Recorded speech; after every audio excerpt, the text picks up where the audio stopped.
Hello everyone, this is Jacob with a quick little PSA before we kick off the finale of our Birth by Sleep playthrough. At the end of the Kingdom Hearts 2 playthrough and at the beginning of this playthrough, I advised anybody who was watching this series blind to go out and find themselves either a copy of 358 Days Over 2 or to watch a Let's Play of it online, since we would not be producing a playthrough of the game ourselves. I don't have the technology to actually film a Let's Play of that Nintendo DS game, and I didn't particularly want to just watch the movie of the game because I felt that betrayed a lot of what was actually effective about the game itself. The movie kind of truncates things in a way that I'm not a huge fan of. With that in mind, for anybody who is watching this playthrough series blind, who has not played the Kingdom Hearts games themselves, you need to know that this episode is going to contain some major spoilers for 358 Days Over 2. Now, you don't necessarily need to worry about that if you are in fact blind on that game, because ultimately, Joey and I changed trajectory and we decided that we were in fact going to film the 358 Days Over 2 movie that was included in the 1.5 remix collection. Our viewing of the 358 Days Over 2 movie will be releasing in multiple parts immediately after the Birth by Sleep playthrough is done. So if you're blind on Days and you want to remain blind on Days and experience it dynamically because you didn't go out and find a copy of it yourself or a playthrough of it yourself, all you have to do is just not watch this finale of Birth by Sleep on the day that it comes out, watch our little Let's Watch of 358 Days Over 2, and then come back and view this one. Don't worry, you've actually got most of the plot of Birth by Sleep at this point. This final episode mostly concerns sequel tease stuff and some bonus content. You've actually got the vast majority of the plot of Birth by Sleep already. Last episode was kind of the finale of the story. That said, if you've already played or watched Days, then you have nothing to fear from this video, and you can go ahead and watch it and our viewing of the Days movie whenever the heck you like, in whatever the heck order you like. I do apologize to everybody for the whole production of our Let's Plays being so confusing and convoluted in terms of the order they're now being presented in. It was never my intent to record Days at all. And then it just kind of turned out that we had to. So unfortunately, we had to do things in an order that really is not the optimal way to present these things. But it's kind of too late now to course correct. So I am sorry, everybody. Anyway, whatever. Please enjoy this final episode of the Birth by Sleep playthrough, and then we will be moving on to Days and Coded and Dream Drop Distance and 0.2 and Kingdom Hearts 3. Oh, goody! So much more content coming on the way soon. Okie dokie. Secret episode and secret movie time. Let's dive right in. Not yet, Joey. Dream Drop Distance. No. It's like, I guess not. Dive isn't really in the title. Though it does say it. Or no, does it say drop during that sequence? I think it says drop. Dive into Heart. We just did that. That's the stained glass thing. That's called the Dive into Heart. We did that with Sora a few scenes ago. Whatever, let's move on. Whatever joke was about to happen fell apart very violently and very quickly. That's what most of my life falls apart very violently and very quickly. Alrighty, so secret movie time. I'm gonna let this mostly roll, but when I say mostly, I know I'm gonna be pausing a lot, but I'm gonna go back to my notes and make sure I don't miss anything super important. Darkness rules your heart. It gives me control. Muscle and sinew that once obeyed you now rebels against you. How you can remain here at all confounds the mind. It's still my heart. You think you can just come in and take over? I'm not gonna sit by and let that happen. Don't even entertain any notions of escaping me, boy. In the end, your heart will be engulfed by mine forever. Wrong. You're gonna get shown the door, old man. As I recall, you couldn't even handle your own darkness. How then will you triumph over mine? You'll find out soon enough. Oh, so that's how it is it? Someone else has set foot in your heart. Ericus, you sly fox. I'm not afraid of what the darkness holds now. It's not. I don't think it's really explicitly addressed in any extended material, but the assumption that everybody has taken away from this scene is that when Ericus got capped, he didn't actually die. His heart kind of escaped into Terra's body. similarly to how Kyrie's hid away in Sora's. Yeah. Which I thought was kind of a specific, like, Princess of Heart and Keybearer thing, it's but whatever. Father and son He was a relationship. master. Yeah, it's true. You know what? He can do that. He literally has the power to do that. Yep. You're right, Joey. You are correct.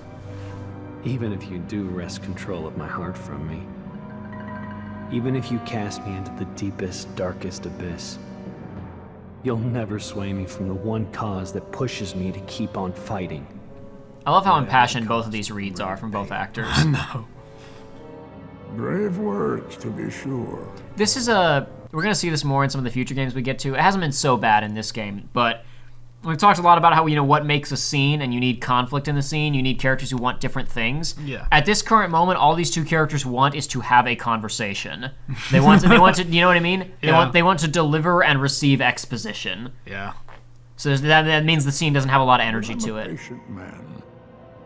We can take as much time as we need to settle this little property dispute. However, know this. You are just one of many roads that I might choose to take. Trust me, I made certain of that. Contingency plans. Dun dun dun dun. Image of their backs preserved in memory. The image of somebody walking away. You didn't hear. They could not hear you say, "Please, oh baby, do not go." Yeah, look, there it is, man. It's the lab coat Xehanort. Oops, I didn't mean to pause there. My mistake. Mr. Master. Oh, come on, you don't even know your pal? Please tell me the amnesia was just a sick joke. Boy, this is some cliche. Hey, you're not Terra. Just gotta check. As if. Well, don't sweat it. I got your back.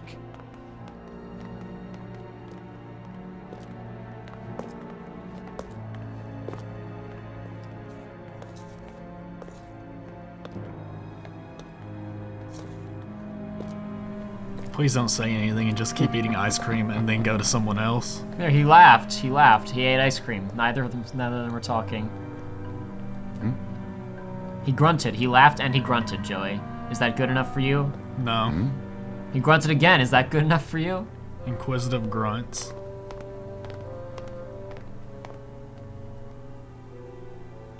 If you suspect something, do something about it. Whatever.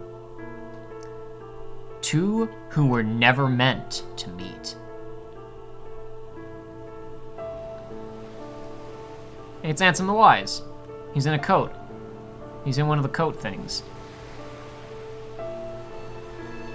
We actually got to see someone's face while the hood was up. Yeah, they realized it was actually important for us to be able to see who this person was. I bet you that what happened was they tried to do like a match cut from Ansem the Wise to hooded figure, and they tested the scene, and people were like, didn't understand what had happened. But whatever. Anyway, Who are you? who are you, mysterious man? Why, hello. It's not often I get visitors. Please, call me Aqua. Why are you sitting here all alone in the realm of darkness? Don't have a lot of options, lady. How did you end up here? Well, I can tell you this is my second time on these shores.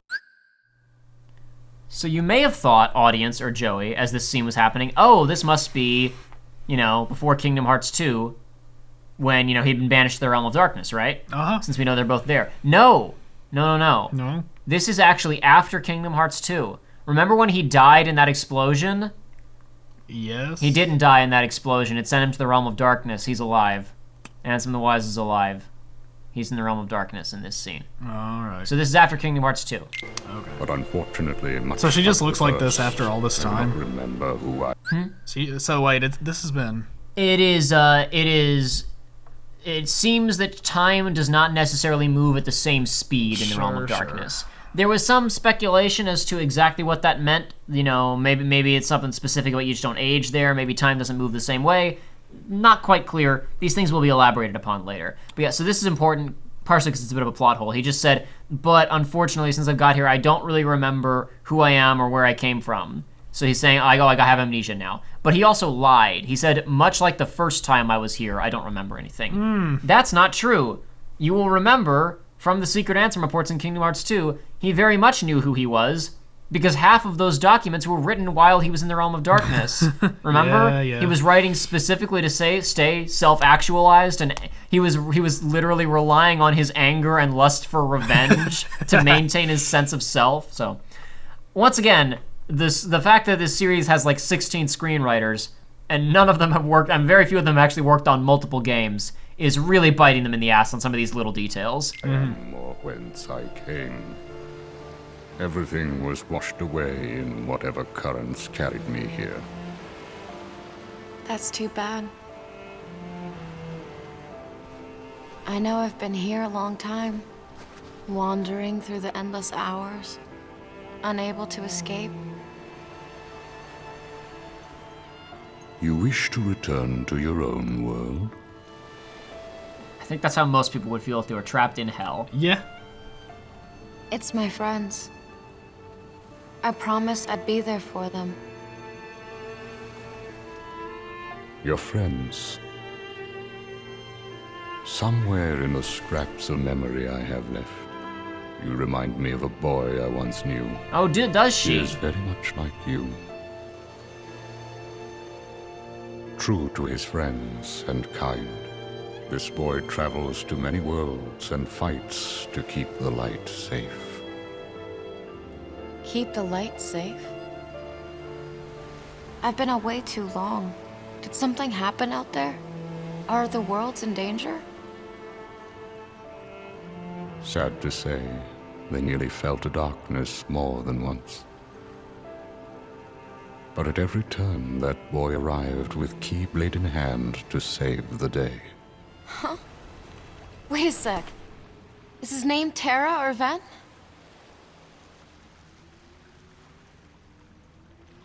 Neither of those, I'm afraid. Should have known. How long has it been since I met him? At least a year now, perhaps more. Back then, my heart was clouded with vengeance. I did terrible things, both to him and his friends. I brought unhappiness to more lives than one. I felt something must be done. Was that why? A means of clearing my conscience, or perhaps out of a sort of scholarly instinct? While the boy slept his long sleep, I hid the results of my research inside him, transplanting the data to where it might best serve a purpose. Joey's giving me an inquisitive glance over here. Roll with it. Okay. Apparently, let's just say for the purposes of this isn't what he did, but for the purposes of right now, pretend that he took like a microchip and he like embedded it under Sora's skin. I was looking at you just to make sure that I didn't forget something crucial. No, you did not, Joey. No, this is a new. This is new. All right. and also possibly important, but I really don't know yet. I'm sure it will all be explained in Kingdom Hearts 3. I'm sure it will. In fact, I would like to believe. Maybe he can set things right. A boy like him who touches so many hearts. He could open the right door and save all those people whose lives I managed to ruin. So many are still waiting for their new beginning, their birth by sleep. What's the matter, Joey? Get your elbows off the table and your hands out of your face. What do you mean? I don't know. What do you mean? They're waiting for their new beginning, their birth by sleep, Joey. What do you mean? Ven is asleep, and he needs help so that he can come back and be better. People in crisis are waiting for their new beginning. They're in stasis, they're in limbo, and they need to come back and be better than ever before. Birth by sleep, you son of a bitch. Nomura wanted to put the word "by" in the title. Even me. And even This you. really was the Final Fantasy. Truly, we are the Final Fantasy 13. His name is... was really hoping he would drop a name that we've not heard yet. Yeah. No, he drops Noctis. And it's like, oh, that's where Versus 13 went. No, so all the pieces lie where they fell.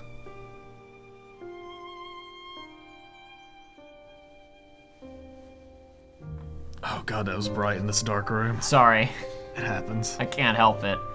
It comes packaged that way.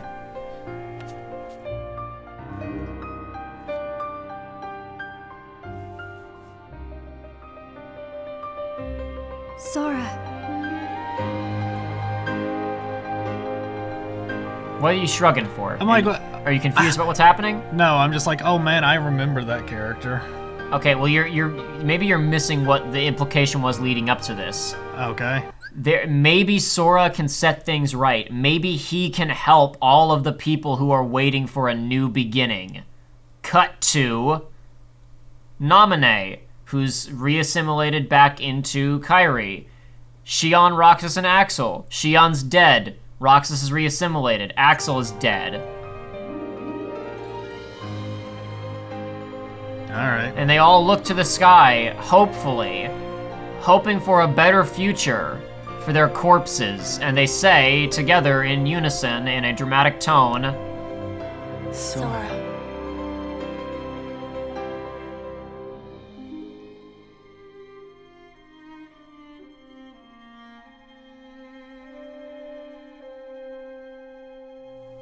so many people are waiting for their new beginning, their birth by sleep, even me and even you.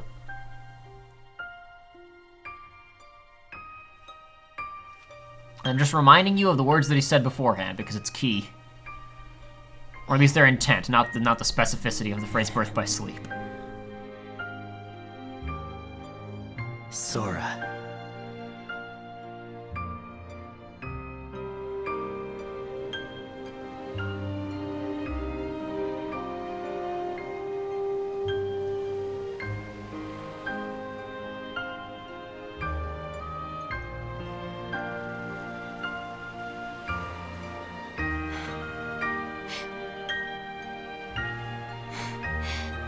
Why are you crying? Cause she remembers that small boy that she saw. Sora. She remembers. Did he even? Oh, he did say his name. Yes, I he guess. did. He said, I'm Sora. Sora.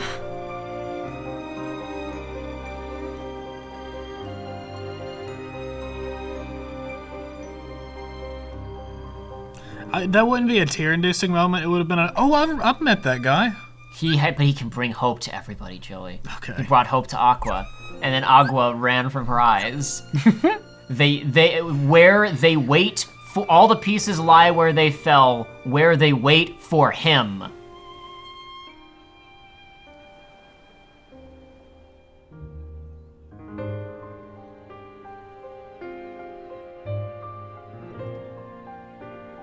Sora.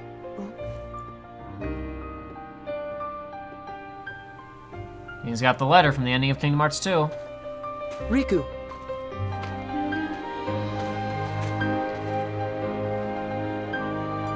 Your mind's made up?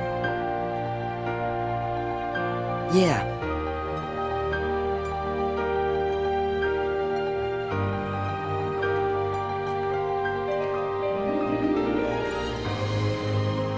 Sora.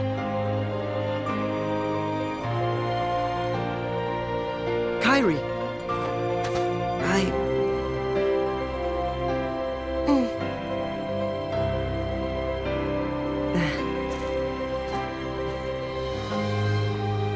It's just, they really need me. I have to go. I am who I am. Because of them.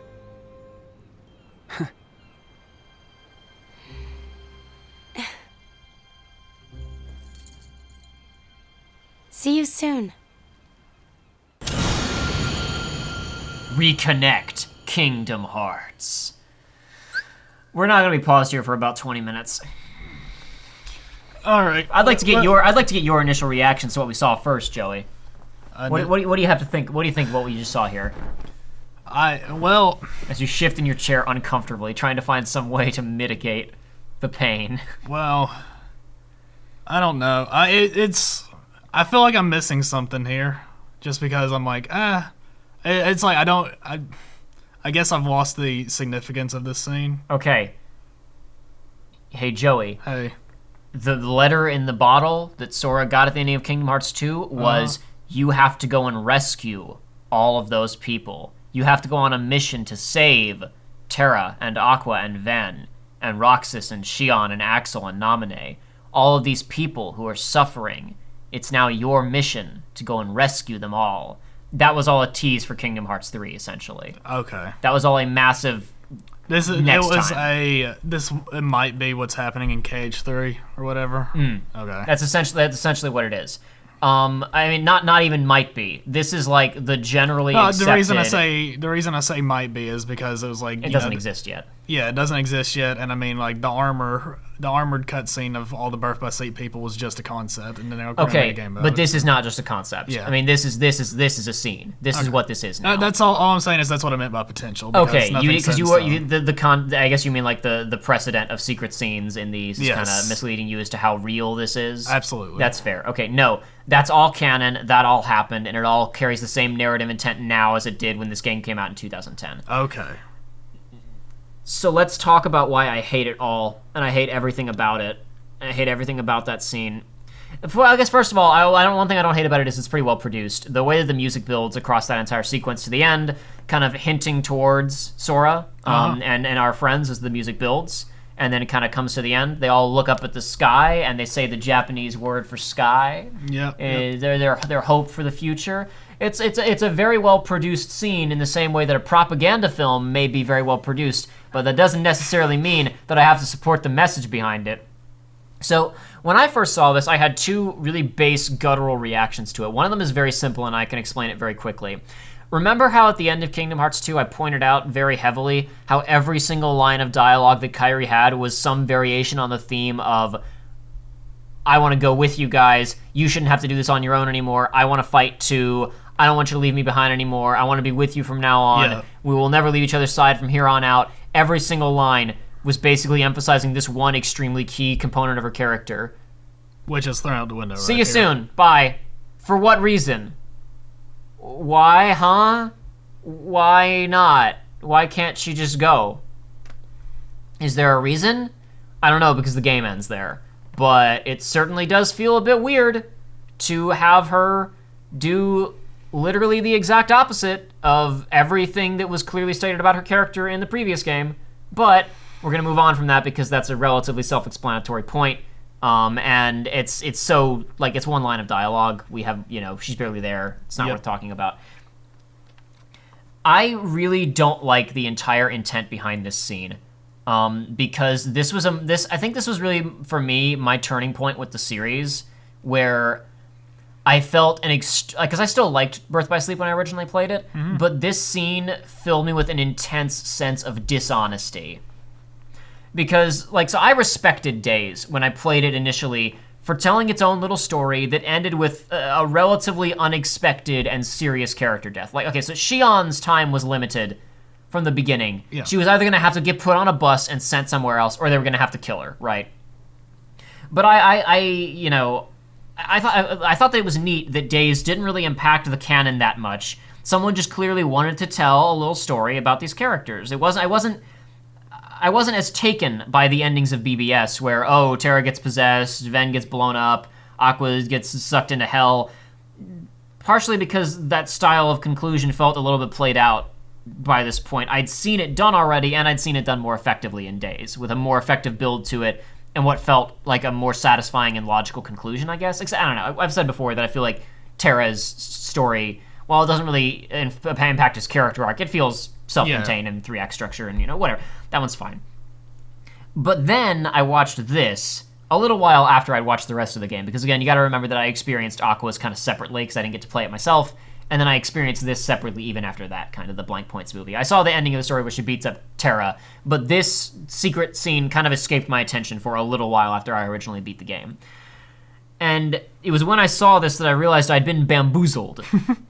Days wasn't really just a sad standalone story that someone had told because they wanted to, and neither was Birth by Sleep, because you were saying it's kind of pointless, but it was a little story about these characters that you no. no, it's not just a little story about these characters set 10 years ago. Those characters had been killed to trick me into pre-ordering Kingdom Hearts 3.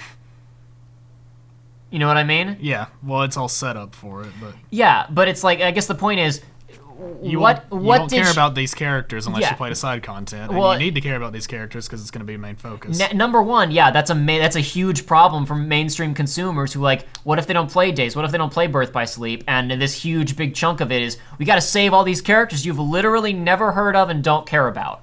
But even from my perspective of like, I watched Days, and I played Days, and I enjoyed it, and I played this game, and I enjoyed it well enough the first time that I played it, and it's like, I just thought you've told these little stories, these little dramas that are nice. It felt sincere. It felt honest, like somebody just wanted to tell a story like this, especially in the case of Days, because there is absolutely no door left open for Xion to come back. Like, she doesn't die. She is, like, sucked out of existence. Like, all trace of her being is removed. There is no path forward for her to come back. So I just thought there was nothing really in Days that impacted the canon. It was just a story for me to enjoy these three characters. Mm-hmm. I felt like it was honest in that way. I respected that they just decided to tell this little thing, and then I felt like, well, I played that game, felt what I felt about it, and said, okay, now Days is done. I put it back on the shelf. The little story of Xion and Roxas and Axel played out perfectly. Maybe not perfectly, but with Kingdom Hearts 2 and their conclusions, I felt like it was all wrapped up. My emotional entanglements there were done. They were resolved. You don't watch Hamlet and go, oh boy, I really hope that in Hamlet 2, they'll somehow be able to roll all of this back. Like, that's not the point. You know what I mean? Yeah. And so I went through that whole dramatic arc about things falling apart in Days, and I thought that I just sat through a kind of derivative, but honestly executed story about Ven and Aqua and Terra and their friendship falling apart. But then, unlike in Days, on the same disc, the same game, I was told that this story wasn't actually about that. It was just about placing the dominoes to be knocked over in Kingdom Hearts 3. Within the Birth by Sleep game, they push two different narratives. One of them is, oh, isn't it so sad how Terra and Aqua and Ven have all this bad stuff happen to them? And then the other one is, don't worry, they're all gonna be fine next time. So they blow the narrative intent of their game on a sequel tease. Or maybe the narrative intent was never actually there, and the sequel tease was always the intent. It's impossible to say, because it's just so mixed up in each other now. I mean, this is the ending of the game, is this hopeful swell of music and this weird branding thing that you'll see them commit to in a couple more of the games we haven't gotten to yet, of reconnect Kingdom Hearts. Okay. Bring these people back. I just want to bring this in because earlier I probably should have commented on it, but hear me out. Okay. When it was like their birth by sleep, these people, my head went, oh, but they're dead, so that's not what he's talking about. Right? And now, like, as you're talking, it's dawning on me that, oh no. So you mean, like, oh, it's not over with these people. They're dead, but don't worry, guys. So we're still got to save their essence, their soul. Joey. Whatever. They got to bring them Joey, back. do you know why people love Terra, Aqua, and Ven so much? Why? I just want my favorite characters to be happy. I just want them to get a happy... Isn't it so sad how Aqua's been in hell for 10 years? I just want her to get a happy ending and be back with her boys and be happy. I just want a happy ending for all my favorite characters. I hope we can bring Ven back so he can reunite with Terra and Aqua. But I don't hope that. It's like when there's even if it's a sad conclusion for somebody, I am almost never like, no, I hope it gets retconned. Because that's usually the point of the story. Yeah. Is usually for it to be sad. And quite frankly, this also leaves no avenue for Terra to come back, because Terra turned into Xehanort, Labcoat Xehanort, who then turned into Billy Zane and Xemnas, who are both dead. Yep. So he's dead-ended. There is admittedly a path for Aqua to come back, which is just get her out of the realm of darkness. Yep. And there's a path for Ven to come back, which is somehow get Sora and the body in the same room and get the heart out of his body. And maybe Ven is already Roxas, and we just need to get Roxas out of Sora, and then it's a twofer. Maybe he gets the memories back of... Maybe he gets both his memories... he gets his memories as Ven back, and he can be friends with Aqua, and he can be friends with Axel and Xion, who are also inexplicably going to come back somehow, apparently. God. Right? Oh, God. Naminé and Roxas and Aqua have relatively linear comeback paths, which is like let's just find a heart for Roxas and Naminé and get them out of the bodies, right? Yeah. Because that was never really a problem. And then Aqua is we just gotta go on a little rescue mission. Yeah. So those aren't really a problem, but Everybody else that has evaporated from existence, though. yeah, but ignoring the logistics of it, it's like again the narrative intent of I watched these dramatic stories of these characters dying. I played Days and I felt something. It's really not gonna matter, like when they get brought back, because it's like, oh well, everything's okay. Now I will admit I've had a very hard time articulating this over the years. Yeah. Why this is a problem. This is why I spent when people are like, why do you care so much about this stuff, Jacob? It's because when something works or doesn't work, I want to understand why, so like I can learn from it and possibly improve in my own writing. And this is something that took me a long time to figure out until very recently, which is a lot of other stories have sequel teases of characters incapacitated or killed off, but maybe we'll fix it in the next one. Pirates of the Caribbean 2 has Jack in Davy Jones's locker, but maybe we'll get him back.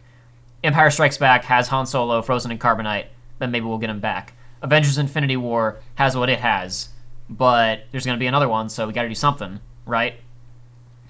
I think that I was wondering why this one bugs me so much.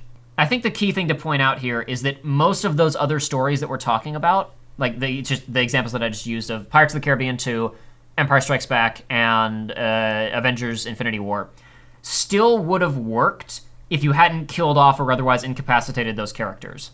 So to roll with Empire Strikes Back, because it's a movie most people have seen. Maybe Avengers Infinity War would be better, but some people may still be sensitive about spoilers to that, so we'll just be careful. Yeah.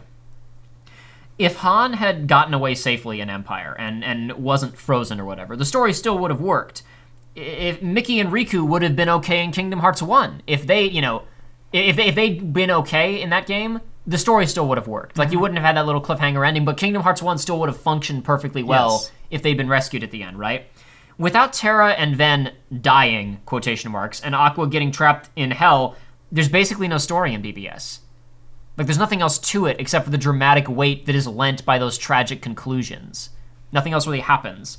Also, there aren't any interesting possibilities to be explored by bringing those characters back. Like, Riku and Sora still have a lot of friction and bad blood. What will happen if he comes back? How will he deal with his bad boy nature and their fractured relationship, right? These are exciting opportunities that could play out in different ways when he comes back. In The Empire Strikes Back, Han and Leia start a little romance with each other, Leia a little bit hesitantly. Han is laying it on thick, right? But Han still refuses to completely let his walls down in one of the funniest and also most dramatic moments of the entire film, which is when he's about to get frozen and possibly die. That's the whole thing over the scene, is that this might kill him, right? And even then, if he doesn't die, he's still frozen and being sent off to be in a museum, basically. Leia finally breaks down a little bit, lowers her personal walls, and confesses, "I love you," loudly, in a room full of people who want her dead, right? This is an extreme moment of vulnerability for her. And then Han, about to die, just says, "I know." It's like, you were the one who started flirting with her? You are not allowed to take the high ground on this one? So it's a funny little moment that feels true to his character, but it's also still really interesting, because even at this, it's potentially his last moments alive, he's somehow more scared of being honest about his feelings than he is of dying. That's really interesting, and that's great. And then that leaves opportunity for next time. If we rescue Han, or let's say when we rescue Han, because it was probably let's say it's a foregone conclusion. Yeah. What I don't like about this whole sequence is like the definitive nature of like Sora will do it, right? Yeah. Whereas with Han, it's like Han probably was gonna live. They were probably gonna rescue him. Yeah, but there's still like the doubt of like, but what? There's the in-game doubt of what if. The tone of this feels so uplifting and hopeful and so conclusive that it's a bit weird. But the point is, even if there's an if hanging over it, let's say there is no if, it's a conclusive, they're gonna get Han back, because Han was in the trailers for Return of the Jedi. People knew he was gonna be back. There's still stuff there. What's gonna happen between him and Leia? Is he finally gonna open up to her, show a little bit of humanity, settle down? These are interesting possibilities of what could happen between them. There aren't any possibilities to imagine with these characters because they're all so flat. What happens if Terra, Aqua, and Ven all come back? Yeah. They're all gonna hug and be back together and be friends again. And that's basically it. There isn't enough going on with these characters to imagine more opportunities for drama, right? Right. If all three of those guys got rescued, imagine like the alternative version of this, right? Imagine all three characters get rescued out of nowhere with no warning. Then maybe it could be a surprising and satisfying moment. Imagine that instead of a setup in this game, which came out in 2010, so we've now been waiting for this until spring of 2019, knowing this was gonna happen. Imagine instead you just boot up Kingdom Hearts 3 and Yensid is like, hey guys, you know all those characters who died and there was no hope to bring them back in the previous game? Guess what? Here's your mission this time. That would be a really exciting, like, Act 1 opening, like a hook, you know what I mean? Yeah. I mean, it would still be it would carry the same dumb feelings as this one, but it wouldn't feel like I just beat Birth by Sleep and felt these emotions. Like, if you loved these characters and really felt something about these characters, I just beat Birth by Sleep and went on this emotional roller coaster. Oh, but it didn't matter because it was just to get me to buy the next game. Yep. And there's not really any interesting path for, like, that's again, the point is Han could have been fine in Empire, and there's still more than enough going on between him and Leia, with Lando, between Luke and Vader and Yoda and all this other stuff. That movie would still be super great and interesting if he'd gotten away, right? If Van, Aqua, and Terra had all hugged at the end and been fine, what weight was there to any of this? Yeah. It really, and that's kind of honestly, if I'm being completely fair, that's kind of a problem with Days 2. Days is just this really, it's basically this 40-hour-long Persona social link of watching these characters basically just knock back a couple beers after work and complain about how awful their manager is. Which is like a fun little sleepy, you know, kind of bedtime story of a video game of just like, I'm just gonna hang out with these animes that I like for a little while. But it doesn't really get lent any dramatic weight until Xion gets axed. And then it kind of takes on something a little bit more. You're taking all that away. You're robbing those stories of all of that weight because it all came from these characters dying or being otherwise incapacitated. So as it stands, we were told this was going to happen pretty explicitly, and that leaves really only two possibilities ahead of us. They get rescued and are happy, or they don't get rescued. So in one case, you've told us what was going to happen now 9 years in advance, and with basically no wiggle room because these characters are all bland dead ends. Or you've lied to us for 9 years about what is going to happen in order to trick us into buying something that we were all gonna buy anyway. I think that's the real kicker, is like, these games are now revealing themselves to be like this Reconnect Kingdom Hearts branding that you're gonna see as we move on with a couple more of these spin-off games. They're revealing themselves to be nothing but hype machines for Kingdom Hearts 3, and like, it's hilarious to me that now, at the end of it all, Kingdom Hearts 3 is gonna sell in spite of these games, not because of them. Kingdom Hearts, I mean, sure, hardcore fans love these games, and I get it. Like, I honestly understand it, and I get the feeling of like the really simple level of, I liked these characters and I want to go on a mission to save them or whatever, right? Like, at a really base, it's not really that deep. I don't think it'll be particularly emotionally satisfying at the end of the day, but there are people who have stirred themselves up into a tizzy over the last 9 years over how sad it is that Aqua is there and how lonely she must be and how much they just want their girl to have a happy ending. So, like, that's gonna hit for some people really hard, and that's gonna be very satisfying. But I really feel like we're taking a lot of kind of disingenuous steps to get there, to again sell a game that did not need selling, if you will. Anyway, that is a very long spiel on that cutscene that I just really, it's a well executed cutscene. It's honestly, in many ways, it's more enjoyable than some of the other ones, because while those cool fight scenes were cool, they were nothing. They were just cool fight scenes. Yeah. At least this is actual content. You know, this is treated as the ending of the game. I just think that it's a bad ending to the game because it detracts from the point of Birth by Sleep. Like, I honestly liked in the space between me watching the rest of Aqua's cutscenes and seeing what I thought was the end of the game, of, you know, Ven in the post-credit scene with talking to Sora, and then the little title of these guys going to come back. In, like, I'm going to say there were probably a couple months between me seeing that and seeing this, and my opinion of the game dropped a decent amount upon seeing this, because I thought, it was a sad little story. Maybe Aqua will come back. I guess that explained who Ventus and Terra are. That was just a little sad little game about we these might guys. get punished, Aqua. Yeah. Yeah. Anyway, so that's a lot of stuff. Let me skim my notes and see if anything else I want to say here really quickly. On the bright side, the secret episode stuff I have very little to say about. We're just gonna like play it and enjoy ourselves. So Okay. we got that going for us, if nothing else. Anyway, that's my 2 cents on that, all that stuff that we just experienced. That was pretty long on its own. I could almost make that an episode, but I think I don't maybe think people would like that too they much. probably wouldn't like that very much. So we'll probably just make this an extra long episode and do the secret episode to wrap things up. But I'm going to cut the recording and stuff really quickly just because we've been rolling for a while. It's a good idea.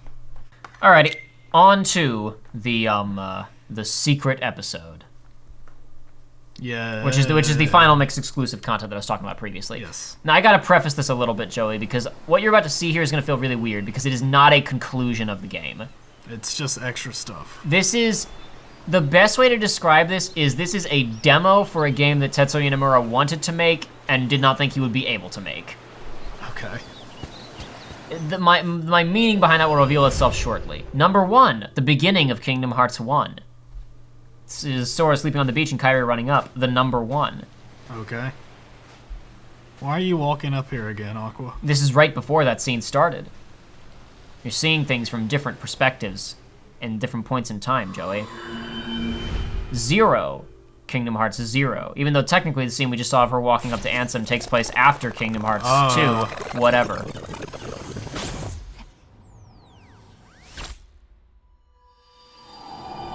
Zero point, which is less than 0, I guess. Maybe a mathematician in the audience can explain that one to me a little bit better.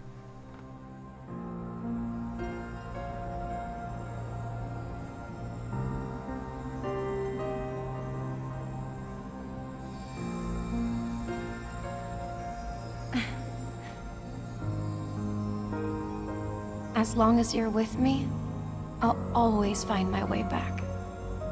Always.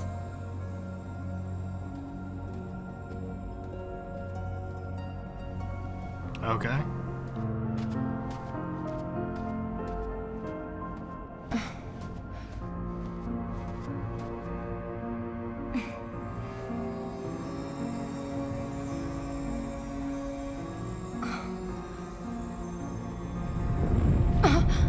I don't know why that sparkle responded a different reaction than the Yeah. other sparkle. Clearly Aqua knows some specifics about that we don't, but whatever. Anyway.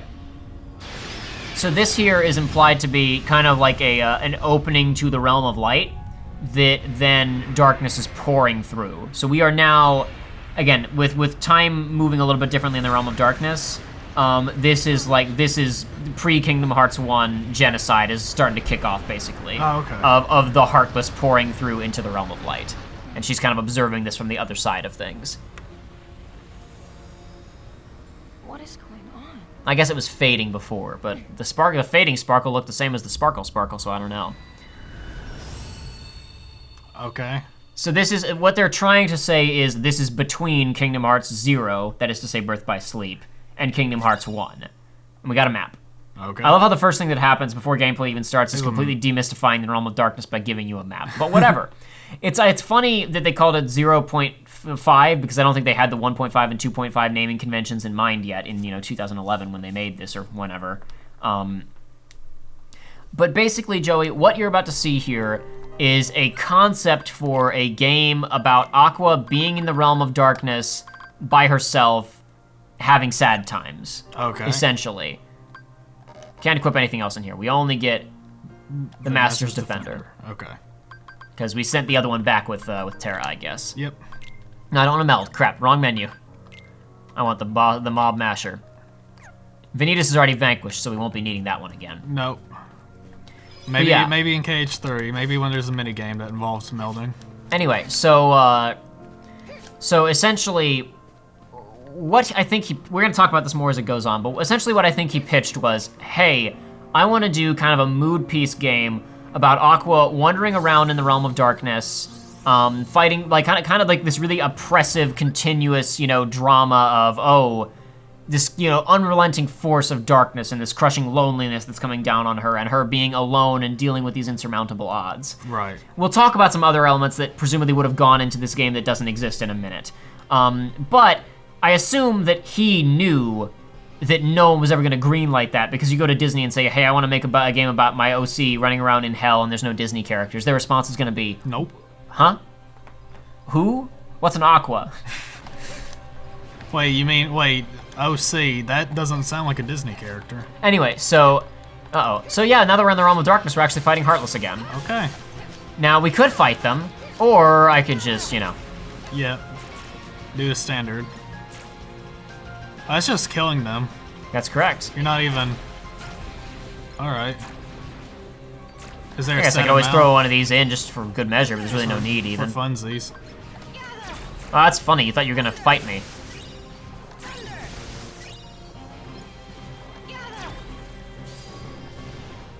Yeah, so what's funny is that most of these guys, the way they spawn in, you can basically just cast Magnet on their spawns and do nothing else. Ooh. If I really want to, I can go through this entire sequence hitless very, very easily. That's hilarious that you guys think that. Oh, I didn't even need the 2. I didn't even need to double tap. You have to, like, hit that? Nope. Oh dear. It kind of hurt. It doesn't actually hurt you, but you get the little red flash on Aqua as if you're being hurt. What it does is you're supposed to jump on top of it and get thrown around a little bit. Okay. Use the environment to your advantage. Neat. I don't even know why I put down that secret mine. It's not going to get anything after I cast Magnet. I actually killed him so fast that the battle music turned off there before more could spawn in. Back in Ghost Drive. I don't think we ever saw the finisher. There you go. I got it just from using Magnet because I was landing so many hits. There you go. That was Ghost Drive's finisher. Yeah, it's probably not as good as Spellweaver's, is it? I don't know. Probably does good damage. I honestly don't know because I've never had cause to use it. Don't even need that. Just gonna jump up here. So we could jump off this cliff you see on the map, the red marker, Yes. but we're not gonna do that. I do like that it's a little bit different. That there's not like you actually like jump off to get to a new zone. That's a little bit different for this Yeah. game. We've had like on Neverland's Falls, you could jump off and fall into a new zone, but not an actual like intentional get to another room through this method. Yeah. So a little bit different in the level design. Aesthetically, I like the World of Darkness. I like Yeah. the little beach that they have there. Mm-hmm. Like visually, this is really my style. Yeah, I like the Realm of Darkness. Like it's honestly pretty cool that they basically just rendered in like 2 rooms of this for Kingdom Hearts 1, and they lucked out. Like it's a pretty fun design. I mean, like across a really long game, this would get a bit drab, so you'd have to have some variety. But it Yeah, does of look course. nice. But for a short segment or just for a concept, it's Yeah, good. it does look nice, and there is a bit more to this concept as you will see as we continue. I really shouldn't even use this. This is wildly inefficient, but now you get to see it again, I guess. And now they're all dead. Yeah. So I just want to say for the record that I tried to roll before she actually rolled. I hit square shortly after hitting the ground, and I guess it wasn't done with me being in the drive form yet or whatever. Anyway, I also like the music here. Yes. I almost wish that they wouldn't switch to a battle theme. I wish it would just kind of stay with this. Yeah. Yeah. It kind of. It doesn't really mess it up, but yeah, I think it would have been more effective if the music would have just lingered, because it really, especially in a game where there is battle music, when it's like, oh, there's not here, because like this is just the thing she's having to do all of the time. Exactly. There's no difference really. This is just her life now.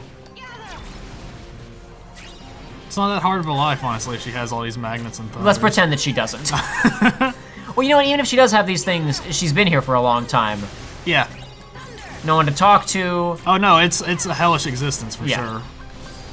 And then again, this is a big part of why people like this character so much. It's just kind of the thought process of this is what she's been dealing with. I mean, that's fair because honestly, like one of a character aesthetic that, or not aesthetic, but like a character thing that I've always been a fan of is like a Punished, like somebody that's been around like doing jack for a millennia. Yeah, no, it's Or like this is- somebody would curse with like an existence of just nothing. Yeah, and this is also a thing where in writing, there's one of the kind of rules of writing is we often admire characters for trying more than we admire them for their successes, right? Yes. Like we oftentimes appreciate a character much more just for seeing them really put the effort forth and try to accomplish things, even if they don't necessarily succeed. As long as we see that they're putting in the effort and care.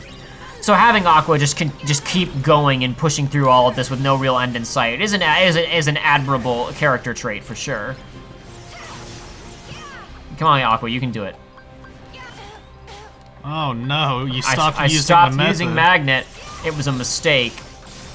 Oh, I didn't even want to do that. I just wanted to use normal combos, but I did so much damage that it filled up the gauge. Oh, they're all still alive. It's so inefficient. Oh no. I'm trying to play the video game fairly. I tried to play it like a real video game. It went poorly. Oh, did you have to do this before you jumped to the other place? Or? Indeed. Okay. I would have had to come back down here anyway. So I'll show you where that fall would have led us out in just a second here. If we had taken the other way. Hold on. Let me kill all these guys first. This is kind of a place I didn't leave at operation, honestly. If I experimented during the streams and I discovered that if I cast these and walk away, the magnet and enemies will despawn. So unfortunately, I can't just do like the true badass John Wick thing. Not the John Wick, like, you know what I mean? Like, just like the real cold-blooded killer of cast magnet and walk away. And like the camera cuts to just show like over her shoulder things just dying passively behind her. If we had fallen down that hole, we would have been dropped right here. Okay. So we would have still had to just go down. We would have still had to go down to get that, so no big deal. I do appreciate at the very least that they have some slightly branching paths. You know, a little bit of non-linearity, a little bit of encouraging exploration. Something that you know, obviously we've already talked a lot about Kingdom Hearts 2 missing and this game bringing back a little bit. I feel like that was something we lost track of several times, is how much better the level design in this game is compared to KH2. Oh yeah. Like vastly superior. Well, there's actual level design. What? I said there's actual level There design. is level design, yeah. I love that there's stairs in the Realm of Darkness. Yeah. Who left these behind? Find out in KH3. Find out in KH. All will be explained. Oh, can't get up there. Oh no. That's right. I already mentioned to you before, I think, but these dodge rolls have less iframes yeah. than your actual. It's great. Despite looking like they would have like a lot Oh no! more. Oh god! Ooh. Okay, saved it. Brought it back around downtown. And I like how these kind of like wispy ghost images that are there are like implying where the pillars are going to be after you beat these things. Yeah. That's cool. There's neat aesthetic stuff going on here. Absolutely. They really nailed it right here. This is a cool segment. Yeah, it is a cool looking level. I will, you know, if nothing else, this is something that you always have to acknowledge when you're talking about fan bases and people loving characters and stuff like that, is that for a lot of people, the character in the product is often not really, is difficult to separate from the character that the fandom creates. Yeah. And we've been getting fan art of Aqua, Master Aqua doing this type of stuff for about 9 years now. The Aqua that fans have created is much cooler, and I like her a lot, but for me, it's difficult for me to take, you know, people's... Oh god, I wish I had just a regular attack. Why did I bother? I should just use the Thunders. It's a bit harder for me to separate the you know, what actually exists in the media.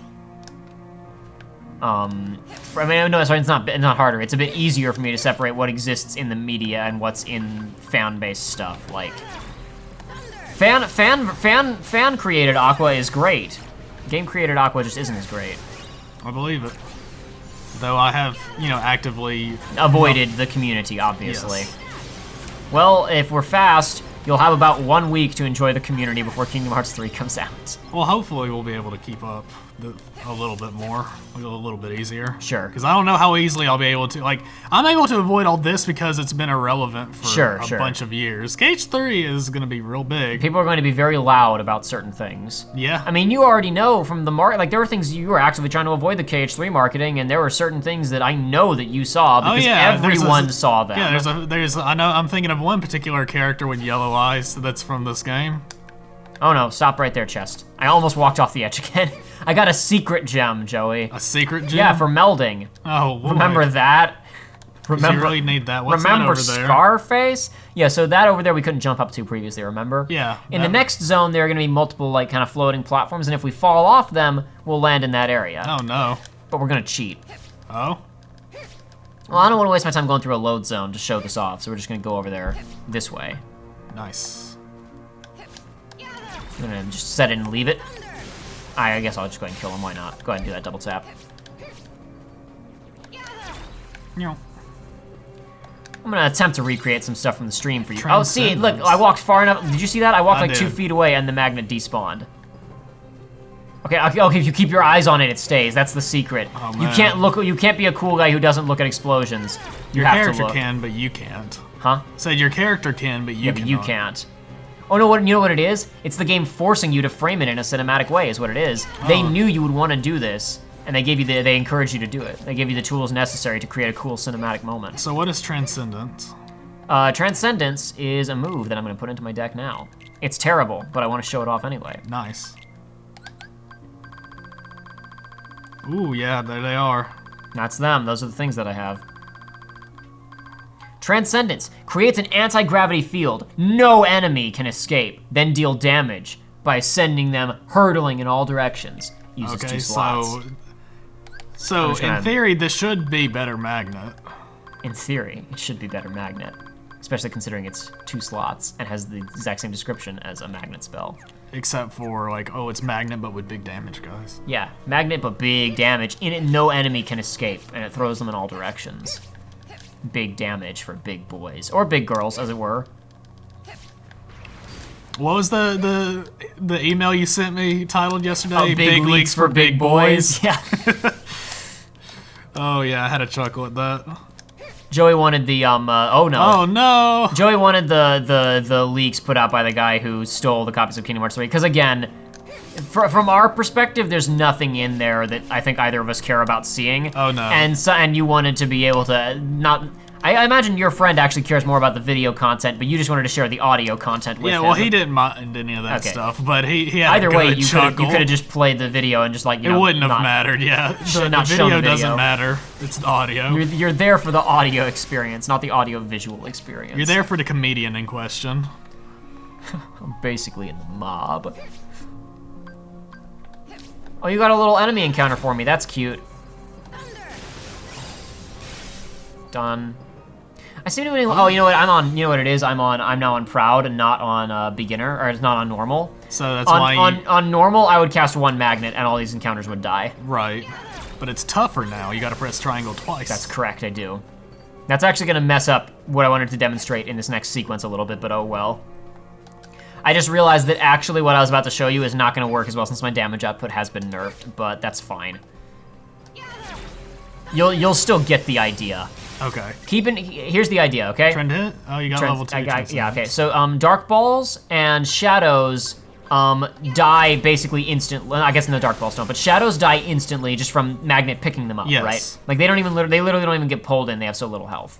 Neo shadows, when they get pulled in, they actually will take a few. They would take a few seconds to die on normal mode. Here, obviously, as you can see, shadows don't die instantly.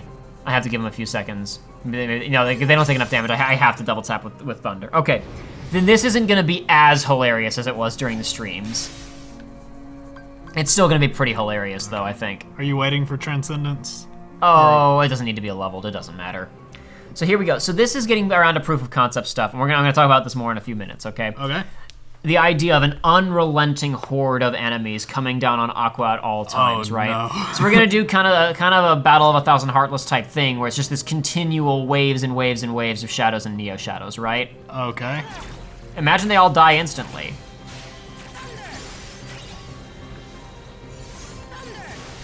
Now where this goes next is, you'll notice they're not coming in from the ground, they're jumping. See, like they got picked up immediately. Did you notice that? Yes. And the reach of Magnet is so wide. Pretty sure Transcendence skipped level 4 and went to level 5. Oh, at level 6, wow, it's so powerful.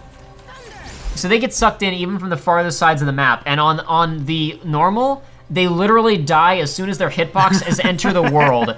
So literally, just the entire exterior of the map is just full of goodies. Now, let's use our exciting new move, Transcendence.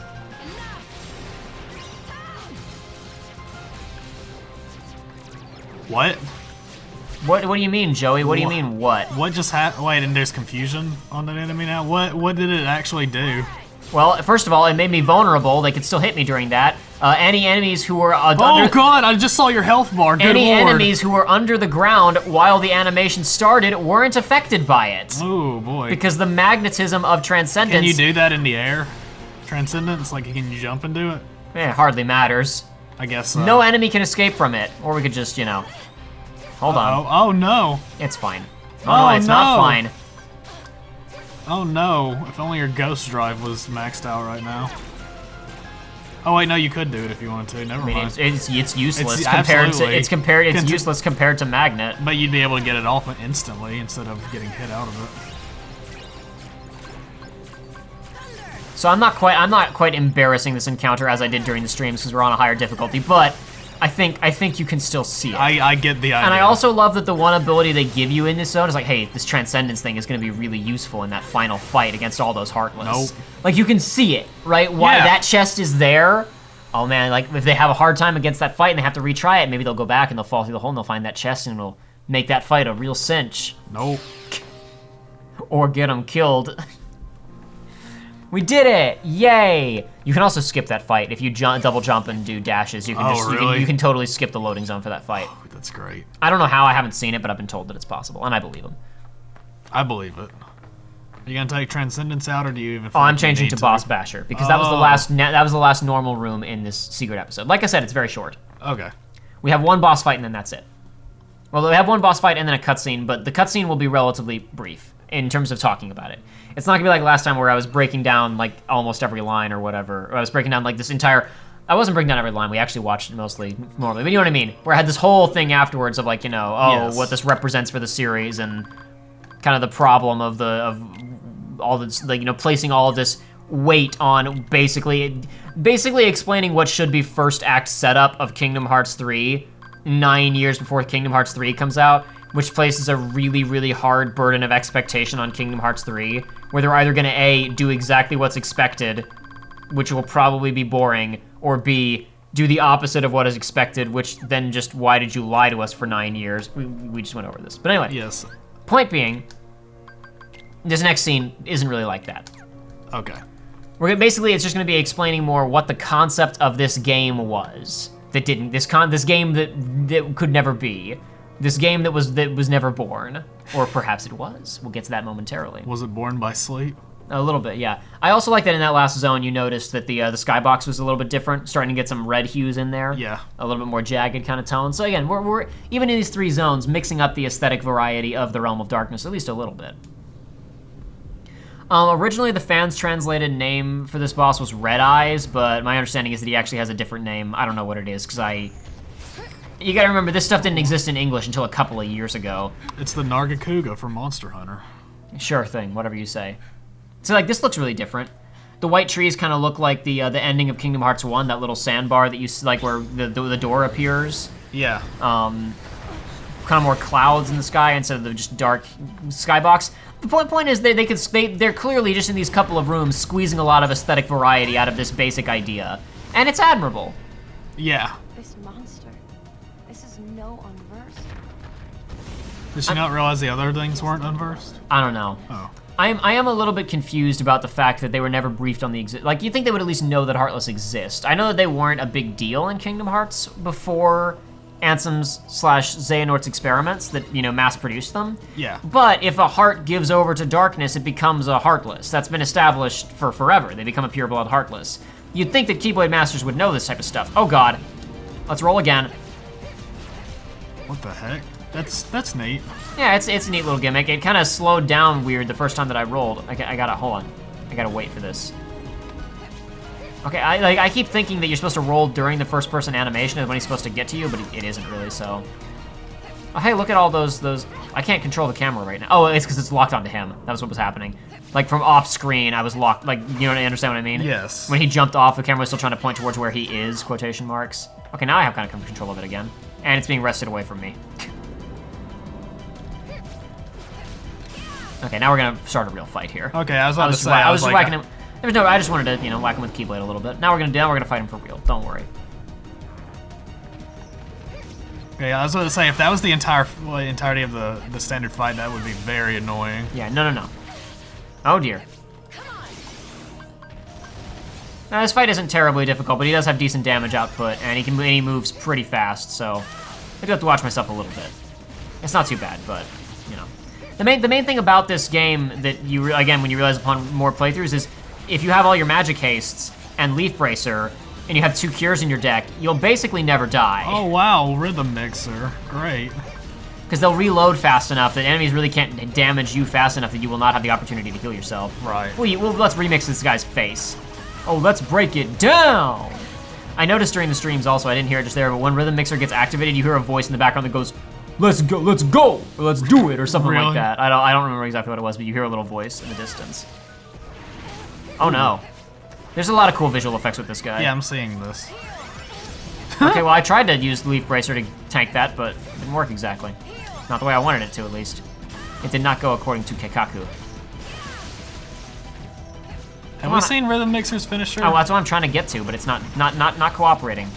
I'm just gonna keep doing I mean, I'm gonna kill him before I get to it.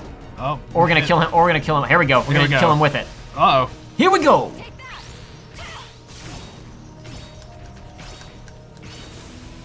Remixing. There you go. Did it. Okay. And that was how he finished Birth by Sleep. All right, you remixed them for sure. We didn't even see some of his moves there. Huh, we killed him really fast. That's fine. He has a move where he like charges towards you and multiple like phantom versions of himself shoot out in like different primary colors. Like Oh, a that red one and a seems cool. green one and a yellow one and a blue one all jump out and then he kind of emerges from it and hits you. It looks really awesome and we didn't see it. I'll show you my archive of the stream later because it's pretty neat looking. Okay. Okay, now this is the final cutscene and you're gonna notice really quickly, this is barely a cutscene, this is a trailer. Okay. Could it be? That's Cinderella's castle. Now remember Okay. that in KH1, Cinderella, Snow White, and Aurora have all already been captured by Maleficent. Yes. Sometime between Birth by Sleep and Kingdom Hearts 1, they were captured and their worlds were destroyed. So this is introducing the idea of dark, abandoned ruins of worlds that have been taken by darkness existing in the realm of darkness. Okay. So this would, again, buff our environmental variety significantly. In a hypothetical game set entirely in here. A fragmentary passage. Recognize that phrase? I do. Kingdom Hearts Birth by Sleep 0.2, a fragmentary passage. Is that what this is? That was the that's the ground zeros that's included in the 2.8 collection, right? Ah. Like the Kingdom Hearts 3 demo. So we'll get back to that in just a second. Look, it's Mickey in the Realm of Darkness, but he had the Star Seeker. So it must be when he was on his mission to go find the Kingdom Key D. Before, like during Kingdom Hearts 1, remember? He went there to find it? Yep. Look, it's Riku in KH1 with the comatose Kairi on Neverland. It's them arriving on Traverse Town. It's Kairi going on an adventure with the Twilight Town crew in Kingdom Hearts 2.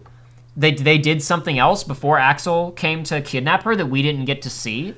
These scenes, these other perspectives This is that we a have not trailer, previously, good God. these perspectives from the other games we have not previously glimpsed before. Sora in a thing and Ansem doing something to him. Riku observing Shion and Roxas. Young Xehanort into Ansem, into Xemnas, into Old Man, into Sora goes missing, into Ven goes missing, into...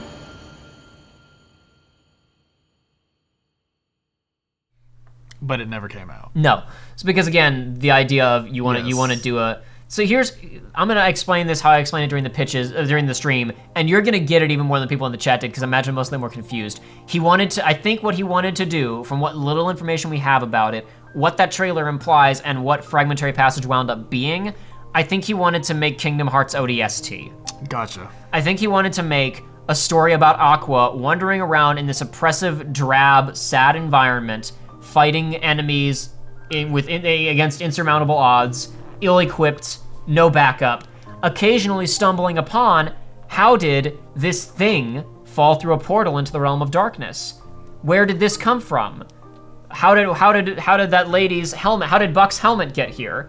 Flashback to thing happening earlier on in the day in ODST. In this it would be, how did this thing that belonged to Ansem wind up in the realm of darkness? Cut away to alternate perspective happening, like, because again, if we're messing with time, we just saw events from before Kingdom Hearts 1 to during Kingdom Hearts 2. I think that the whole idea of it, this is a theme we're going to loop back to with Chain of Memory, with Coded as well, is this idea of secret information, of things that happened off screen in the other games, of things that we want to retroactively kind of add into them. And I imagine that Tetsuya Nomura probably knew no one is going to sign off on my mood piece of her wandering around being sad and lore dumps occasionally, right? Yeah. So it didn't get made, and this is just kind of an idea that he had, and I guess he wanted to share it. Maybe it was like Ryan Reynolds, leaking the Deadpool footage. Yeah. Maybe this was him trying to stir up some interest or something. But unfortunately, unlike the Ryan Reynolds Deadpool leak, what did we just watch? Yeah. It wasn't. It was just like, it's an idea that I have that I'll probably never get to make. Was all he really said about it in interviews, and then what you just saw. And you didn't get my explanation of me trying to cobble things together 6 years later. 9 years later now, I guess. But anyway. So that's what I think it was. That's what Birth by Sleep Volume 2 was going to be, I think. Okay. Now what ultimately happened is Kingdom Hearts Kingdom Hearts Birth by Sleep 0.2 A Fragmentary Passage. We'll get to it eventually, but it's not a spoiler to tell you this now because you've seen a little bit. You've seen, it exists. You've seen screenshots and art and stuff because it's inescapable. Yes. Basically, originally, the opening of Kingdom Hearts 3, sort of a demo for it, was going to be, hey, what's that girl Aqua been up to in the Realm of Darkness? And presumably it was going to be, less than an hour of, just kind of a little tutorial thing of her doing stuff and introducing some plot points, setting up some dominoes for Kingdom Hearts 3. Yeah. Somewhere along the way, they decided, hey, let's bump this up from a 1 hour to 3 hours and make it a separate little package and put it in the 2.8 collection because we can't just release Dream Drop Distance HD on its own. We got to beef that package up a little bit so we can sell it for $40. Yep. So essentially, that's what they did. Now, as you'll see when we get to it, basically for time purposes and for the fact that now it's kind of meant to be in the opening of Kingdom Hearts 3, all of those other scenes, all that secret information stuff doesn't really exist. Now it's just Aqua being the president of the Sad Times Club in the Realm of Darkness. But there's a little bit more to it than that, obviously. I'm just saying that particular aspect, the part that the trailer was leaning into so heavily there at the end, doesn't really exist anymore. But yeah, so that's Birth by Sleep. We beat it. Okay. We beat the Final Mix version of Birth by Sleep. We saw basically everything there is to see. Okay. I'm going to delete all these save files later, but they're nice to have for now. Just in case I need to go back and get footage of something I have access to them. But there you go. Yeah. That's that. Mm-hmm. This didn't add anything to my original thoughts on the game, so I don't have anything else to say. It was neat, though. It's a neat little concept, right? Yeah. And it also, I will say, since I was kind of being mean to these characters earlier, it does increase your understanding a little bit of why people are so attached to Aqua as a character. Absolutely. Just conceptually. It doesn't fix her character, but I get it a little bit more now because she's got a little bit more going on overall. Yeah. The other thing that I will let this roll and I'll just mute the music just as we kind of wrap up here. The other thing that I'll say is that story, that idea for a game, that smacks of 2010 Tetsuya Nomura versus 13 is going nowhere. You know what I mean? Yeah, absolutely. We talked previously about this feeling of stories that probably would be great in another franchise, but just not really fitting here with these characters in this setting. And Kingdom Hearts ODST with secret information being revealed, that doesn't really feel like character being sad in hell does not feel like Kingdom Hearts. No, it doesn't. Side thing of, this happened to this character, keep that in mind, it's a plot point. That makes sense to me, but the making a whole game out of it doesn't really fit within the tone. So yeah, but that really more so than even other stuff we talked about in this game just screams of creatively frustrated man watching his passion project die in front of him, trying to take all of these legitimate attempts that I want to make something gritty and with teeth for adults and trying desperately to transmute them onto this series for children. I don't say that now in all those children are grown up, so who knows what'll happen in 3. I don't say that in a derogatory way because we talked previously about how I think Kingdom Hearts 1 is, has a lot going on in it, obviously. I think Kingdom Hearts 1 has a lot of depth to it. But I guess that's the thing is that the best kind of children's entertainment, as we've said before, is stuff that doesn't talk down to you. Yes. That you can appreciate as a kid and then get older and also appreciate as an adult, right? But that doesn't mean that because you can appreciate Pulp Fiction as an adult, it's a good children's film either. Yeah. Good children's films are appropriate for children and have elements that can be appreciated by adults. Not really the other way around. And that's the real concern now is okay, a lot of Kingdom Hearts fans are now old enough that, they're, look, we're Kingdom Hearts fans, and granted, we both got into the series a bit late, both of us. But why was the Soul Eater there? I don't know, Sora and Riku, connections, parallels. Okay. Poetry, it rhymes. All right, continue. Yeah, the kingdom key stabbing into it makes a bit more sense with regards, and also watch this, really. This is also, watch this, look at this. He flew into Sora. Whoa. He flew into Sora, because he's inside of Sora now. Yeah. And then his heart got shattered by the power of the two swords. What? Yeah, the Soul Eater, I'm not sure why that one was there. Well, yeah, I mean, But, whatever. also Terra's eyes still turned yellow in that, so that was probably just like, we're gonna make... Yeah. That this very well could have been made before the rest of this game. It's possible. But anyway, the thing I was going to say, what was I going to say? Now I've lost it, Joey. Oh, Damn it. Oh, no. was, you know, for a lot of people who played this game, played Kingdom Hearts 1 when they were like, you know, 7 or something, right? Yeah. Sure, yeah. It's been 15, almost 20 years now. Yeah. So these guys are adults. Here's the problem. I'm a 12-year-old kid. There's a cool, awesome new Disney video game that all the gaming magazines and websites are talking about. It's got Tangled in it, it's got Frozen, it's got Big Hero 6. I love those movies. I'm gonna get this game and play it. What the f*** is happening? Oh yeah, no, it's gonna be an absolute nightmare. It could have a like a movie. It's like, hey, if you haven't played the other games, watch this movie. They have made that. It only exists in Japanese right now, but they've said there will be like these little kind of story recaps that are gonna exist. It's like 17 hours long. No, they're each it's 5 videos and they're each about like 3 to 5 minutes long. Yeah. Kind of I don't know how effective they are really. I only read them with Japanese subtitles, obviously. I read translations of Yes. them. But I mean, like, to be fair, Square's done a great job of making all these things available on one platform. You got a PS4, you can play all these games now. Yes. Except for the mobile game. Oh. If you got an Xbox, you're gonna have to look up an LP. You have a phone, but don't you? You have Who a doesn't phone, have don't phone? you? Who doesn't have who doesn't love gacha games? But it's so I don't want to sound like it's like 'cause some Kingdom Hearts fans get upset with like, what do you mean you can catch up? There's other games you can play, but it's like That's a lot of effort. I mean like people who there's so many people who seem befuddled by how come all these new people are interested in Kingdom Hearts 3? They don't want to play the old games? It's like, aren't you saying I don't understand the marketing is effective? People are seeing commercials at E3 with these cool movies that they know and all this cool, exciting, flashy gameplay and PS4 technology and Square Enix graphics. And they're saying, that looks cool. I want to buy that. I don't want to also drop $60 on 5 other games that are going to take me upwards of 100 hours to complete. Now, I personally think that the 1.5 and 2.5 collection is an incredible amount of bang for your buck. Think about this, right? The 1.5 and 2.5 collection is like $40. Kingdom Hearts 1, Chain of Memories, Kingdom Hearts 2, and this. Yeah. All on the same disc. Oh yeah, no, that's very one worth of the it. best bargains in like video games overall. It's actually fantastic. But it's not really fair to say, listen, you've got to go back and play 80 hours of PS2 video games in order to enjoy this new thing that's Wildly coming out. varying games at that. Like even with Birth by Sleep, though if you booted this game up, they don't really bother to explain a lot of the lore because they're expecting you to know it. Yeah. It still has a story that just tracks of Xehanort's a guy, he wants to do evil. These 3 friends, they get torn apart. Days, a lot of people played Days first because it was on the DS.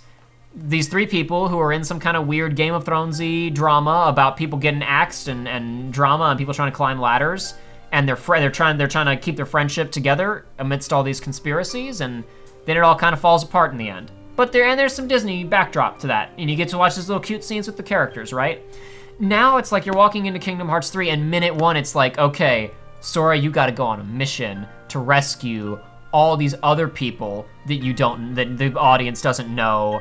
And I don't want to talk too much about it because obviously we still got more games to go. But like we got that already. Yeah. That's a big part of the problem for me with Kingdom Hearts 3, honestly, is like I've known what this game was going to be since 2010, which really takes a lot of the wind out of the sails of it, which also makes me concerned that Tetsuya Nomura has said in the past, I try to write twists that will surprise even myself, right? Yeah. Which is where a lot of this comes from, which is how we get a lot of these results that have happened since Chain of Memories and mostly since Kingdom Hearts 2. But then that makes me say to myself, you've got so many people who are so emotionally tied up now in the promises that you've made in Birth by Sleep, right? Yes. Twist. I mean, I don't know what it is, but like, you've basically said this exact thing is going to happen.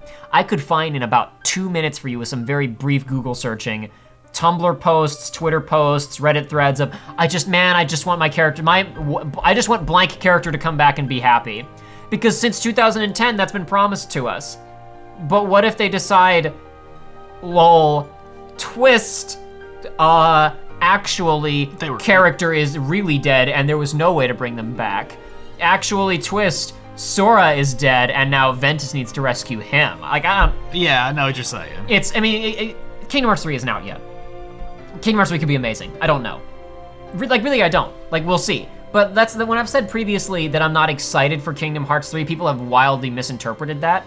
It's just that, like, number one, I try not to get excited for anything too much, because I prefer products to hype. I don't want to... the more excited I get about something, the more potential it has to let me down. If I don't expect anything, I'll enjoy it more, like, by default. If I have no expectations, it can be terrible, and it will still exceed my expectations. What happens when you have no expectations, but then you're disappointed still because, boy... Then you would have an even worse experience if you were expecting it to be good. So it's still preferable. But like the real thing is, there's just a track record now of these games being fine, but progressively moving away from the reasons that I really enjoyed the series. Kingdom Hearts 3 could totally turn that around. These are being handled by, in some cases, different staff. They were handheld games, so maybe they weren't taking them as seriously. They were rushed out a bit more. They were starring other characters. Kingdom Hearts 3 is back to the people that we know and love, back on the main home console. Maybe a lot of the problems that I have are a result of negligence, if you will, right? Yeah. Maybe they'll turn it all around. Maybe all of these things that they're doing setup-wise in these games are going to be paid off in brilliant and incredibly emotionally satisfying ways in Kingdom Hearts 3. I really don't know, and I'm not passing judgment on a game that doesn't exist yet. I'm just saying that a lot of the dominoes that have been placed are worrying, I guess is the best way of putting it, of like things that I'm not really sure exactly what to think of them. Yeah, no, that's very understandable. But anyway, as of this point now, we still have, we obviously didn't really cover Days directly. You've been very slowly playing it, but making very little progress because you're a busy man. Yes, I've made the executive decision of watching the cutscenes, but still playing the game because I'm enjoying the game. Mm-hmm. It's fun, but I just haven't had time to do anything. With that in mind, we might wind up watching the little movie and doing a react of it. Now, I might cut around that if we don't do that. With this behind us, we now have also the coded movie, which we will watch and laugh at because it is hilarious. Okay. And we also have Dream Drop Distance, which I am hoping at this point. I don't really think I'm going to be prepping any notes for it because, quite frankly, if you want to really like hear me get into it, those streams exist, and boy howdy do I get into it. And also just, we've continually had to screw up our recording schedule for Birth by Sleep because of me trying to get notes ready that weren't ready. And we're short on time at this point. So I think I'm not going to do notes for Dream Drop, and we're going to emphasize more so the reactions of the new participants who have not experienced this game before. I mean, I'll still obviously I'll be there. I'll be contributing. I'm just not going to prep anything extensive ahead of time. In particular, there's about a 6-7 minute long cutscene in the game that took me about an hour and a half to get through during the streams. I'm gonna be basically like, I'm not gonna talk during it. I'll talk, but I'm not gonna be pausing and talking about stuff while we're playing it. I'm gonna let you ride that one out naturally and just enjoy it on its own merits. Gotcha. But also, I am planning on doing essentially Chain of Memories style save scumming for Dream Drop, so that we can skip like 95% of the standard encounters. You know, just jet onto the boss, load a save, be leveled, right? Gotcha. That will hopefully, I mean, like, if we beat Sora's campaign in Chain of Memories in like 3 or 4 sittings, I think. So I think hopefully that will make Dream Drop Distance, take it down from like a 25-hour game to maybe a 14-hour game. But I gotta figure that out, I gotta be ready for that. So, and then after that, there is 0.2 A Fragmentary Passage, that we just talked about a minute ago, which is like 3 hours long. Okay. So it's not too bad. And technically there's all the mobile game stuff. I don't know how we're gonna handle that. We might be skipping it and leaving you guys just out to dry. And just when and if it shows up in Kingdom Hearts 3, you can just simulate the experience of all the other people who were good little Kingdom Hearts fans and played the collections, but that still wasn't enough because they didn't play the 600 plus mission gacha phone game that has relevant plot details in it. I don't know. We'll see how relevant those plot details are. But anyway, that was Birth by Sleep. there's really nothing more to wrap up say because I feel we've talked to death about this game at this point. Yeah, I Our think we're good. feelings are apparent. Yes. Well, anyway, that was Jacob and Joey, and this was Birth by Sleep, and you're watching Research Runs on Disney Channel, and we'll be back next time for more adventures. Man, we're really chugging through this, aren't we? do Well, you not mean? chugging through, but we're getting there. Oh yeah, we're getting close now. We have one real game, one short game, and a movie, maybe 2 movies. Man, I never Depending on how thought things this day go. would come. Really, Life comes at you fast, Joey. these videos don't. Kingdom Hearts 3 comes at you These fast. That's playthroughs the real don't. problem. The playthroughs come at you really fast. We can come at you real slow. But the problem is Kingdom Hearts 3 comes at you real fast. So we gotta mosey on out of here.